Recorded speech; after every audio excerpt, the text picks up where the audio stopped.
Paradigms control the results in your life. They have the power over everything in your life, from your relationships to your income. And when you shift your paradigm, everything in your life improves. Hello, I'm Bob Proctor, and I want to welcome you to Paradigm Shift, where we are going to teach you how to make quantum leaps in the improvement of the results in your life. You know, to do this, we have to get in and talk about the mind, because paradigms, it's all about the mind. If you stop the next 10 people walking down the street and ask them what a paradigm is, they're going to look at you and they're not going to know the answer to it. So you may not know the answer to it, but it's a part of the conditioning in our mind. And to help us in this particular show, we're going to be talking about developing the higher faculties of the mind. Now, when it comes to talking about the mind, we've got to get an image to work with. You see, no one's ever seen the mind, and we think in pictures. If I asked you to think of your automobile, you'd get an image of the automobile on the screen of your mind. If I asked you to think of the refrigerator in your kitchen, you'd get an image of the refrigerator on the screen of your mind. However, when I asked you to think of your mind, what image do you get?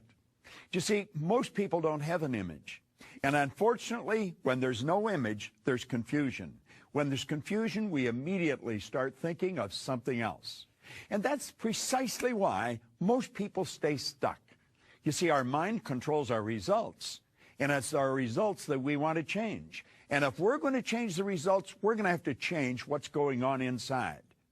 Now, Dr. Thurman Fleet, back around 1934, was interested in the healing arts, and he said, we're just treating the body. If you're going to have any health, you've got to treat the whole person.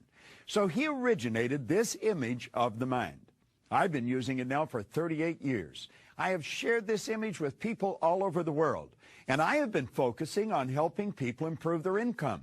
I've watched people going from earning a couple of thousand a year to over $1 million because they understood how to make the necessary changes inside so that they can enjoy the changes outside. Now, you know, Napoleon Hill was a phenomenal author, and he talked a lot about the mind. He talked a lot about our thinking. He talked a lot about our conscious mind and the way we think. Do you know that there's a thought power flowing into our consciousness, and we can think anything we want, anything. Play with it for a moment. Start to let your mind wander. You can think of the beach.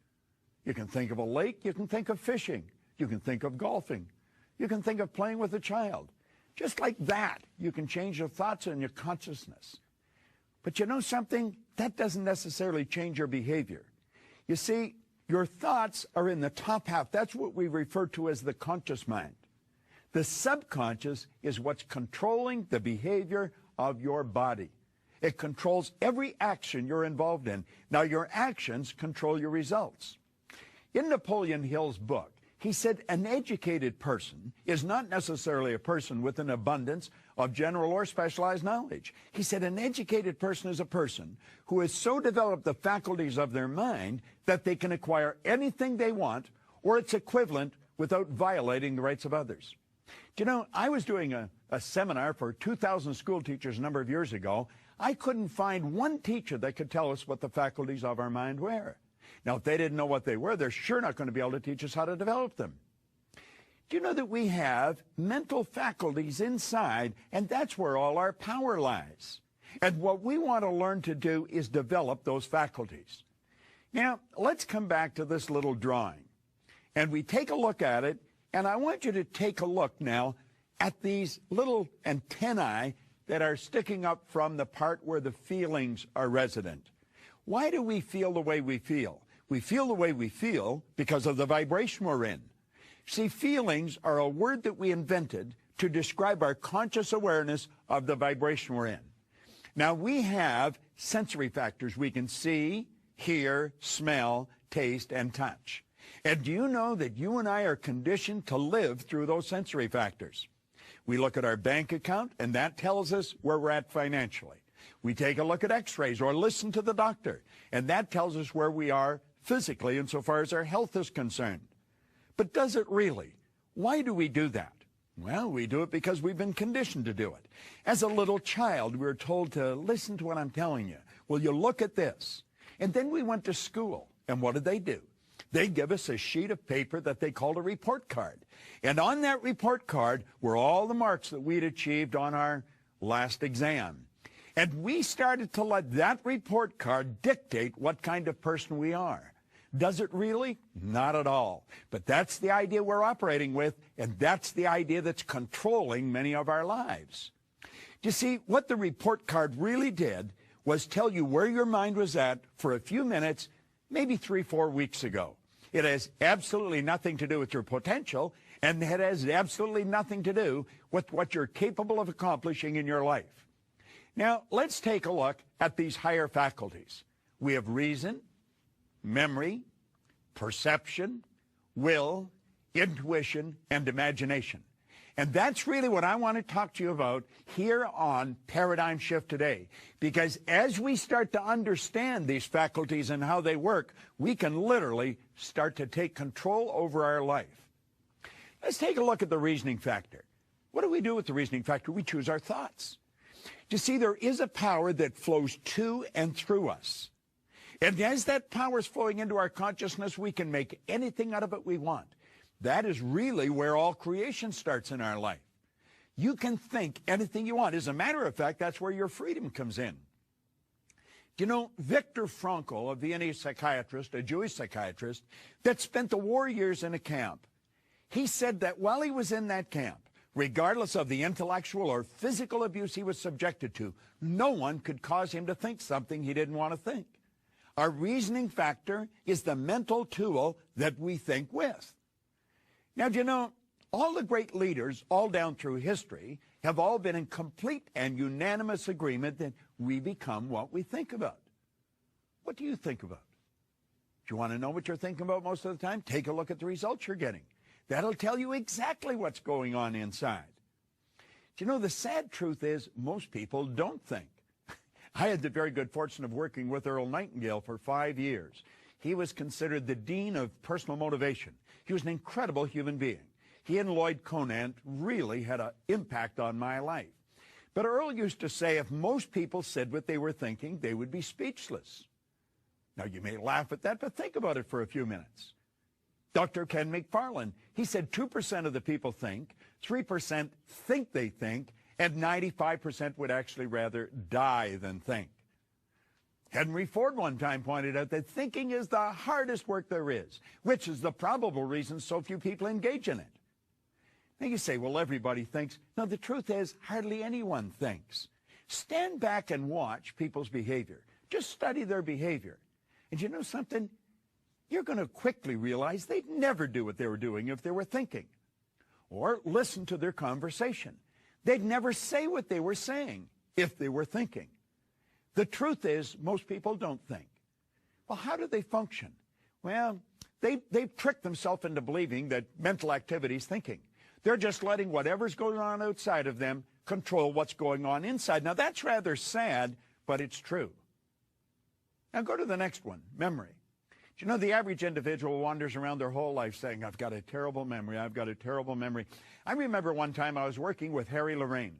Harry flew in from New York to Toronto. He picked up a Newsweek magazine, published every week. When he got to Toronto, it was a recent magazine that day. When he got to Toronto, he gave it to someone and asked them to cut the spine off it and go and duplicate all the pages.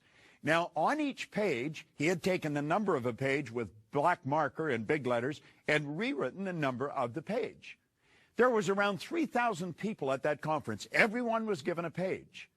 And you know, you could stand up during his presentation and you could yell out, page 26, and start reading. And wherever you stopped, he would continue. Harry Lorraine had a phenomenal memory. He stood at the door and met most people coming in, or a good number of them. And when he started, he asked them, he said, if anybody was at the door, if I met you, stand up for a few moments. He not only told everybody what their name was, if it was a difficult name to pronounce, he would spell it. Harry had a phenomenal memory. Now, you know, I remember asking Harry one time, I said, Harry, how long do you remember something? He said, till I want to forget it. You see, the truth is there's no such thing as a bad memory. There's only weak memories. Think of this for a moment. These mental faculties that we've got, they're something like our physical muscles. They're our mental muscles. And if we want to develop our mental faculties, we're going to have to exercise them. I want you to imagine if I left this arm in a sling and then lifted weights with this arm every day, what would happen? I think you'd quickly recognize that this arm would be rendered useless in a relatively short period of time, and this one would develop very powerful muscles. I often say it's fairly obvious I haven't done either of these things, but if I had, you know what would happen. You know, it's exactly the same with our mind. If we don't exercise our mind, it becomes lethargic. It becomes useless. It's been said, what we don't use, we lose. Now, take a look at those two mental faculties, reason and memory. We have the ability to think anything we want, and we become what we think about. We've got a phenomenal memory. We can remember anything. You see, memory is developed through association. Not just association, but ridiculous association. I want to recommend you go and buy a good book on memory. Now, if you get a good book on memory, you're going to find that there's many chapters in the book. One is to remember names, another one's numbers, another one's places. If you want to remember names, that's what most people would really like to do, just take the section on names and study that, study nothing else, and work at it. Do you know, if you worked at that every day for 90 days, just developing the technique of remembering names, pretty soon you would be considered an extraordinary thing by all your friends. They'd say you'd been talented. They'd say you've been born with a photographic memory. The truth is you haven't. Not any more than I have or anybody else. So as you work at this, everything in your life is going to change. Now let's take a look at the next mental faculty, is perception. What are we talking about here? We're talking about our point of view. We're talking about how we look at a situation. You'll often see two people in total opposition, and they both think they're right. The truth is they both are right. Do you know, I have a book that I hold up in a seminar. It's Think and Grow Rich by Napoleon Hill. I've been carrying this book with me since 1963. And on the one side, it's a black leather cover on the book. On the one side, it says Think and Grow Rich in gold stamping. Gold's almost worn off now, but it is there. On the other side, there's nothing. Now, I will frequently stand in front of a person and hold that book up. They're staring at it. All they can see is what's on the cover of the book. And then I look at the person and I say, I'm going to tell you there's nothing printed on the cover of that book. Am I right or wrong? And they'll immediately say I'm wrong. Now, I said, if I insist that there's nothing on the cover of the book, what have I done? I have drawn your conscious attention to what is printed on the cover of the book. You see, I am causing you to focus on what is in front of you. I'm not causing you to look at it from my point of view. I'm causing you to look at it from your point of view. And they'll insist that I'm wrong. And then I turn the book around. Well, they don't want to let go of the fact I'm wrong, but I said there's nothing on the book. And there's nothing on the book where I was looking at. What was I doing? I was looking at the opposite side of the same thing. We're both looking at the book. Now, I point out there's two sides to the book. And since that person's facing me or I'm facing them, what I consider the right side of the book, they'll consider the left side. What I consider the left, they consider the right. Think of this. This whole universe operates by law. Dr. Wernher von Braun said that the natural laws of this universe are so precise that we don't have any difficulty building spaceships. We can send people to the moon, and we can time the landing with the precision of a fraction of a second. One of these laws is the law of polarity. The law of polarity decrees that everything has an opposite. It's the flip side to the coin, the right side to the book, the left side, the front, the back. Well, you might consider this the next time you disagree with someone. And you might be saying they're wrong. They're right from their point of view. It might not be taking them where they want to go, but their point of view is still just as every bit as accurate and as right as yours. So you see, it's not what we're looking at, it's how we're looking at it. You know, until I was 26 years old, I looked at the side of me that wasn't capable of doing anything. I never accomplished anything. Nothing. I failed at almost everything I ever did. School, I went into the Navy, I went in an ordinary seaman, come out a naval seaman. Then I went to work in factories and bars, and I was sitting in a fire hall when I picked up Napoleon Hill's book. And I started to study it. And that got me to think. I started to use my higher faculties. And I stopped, and I used to think, wonder what I am capable of doing. You see, what I was doing, I was looking.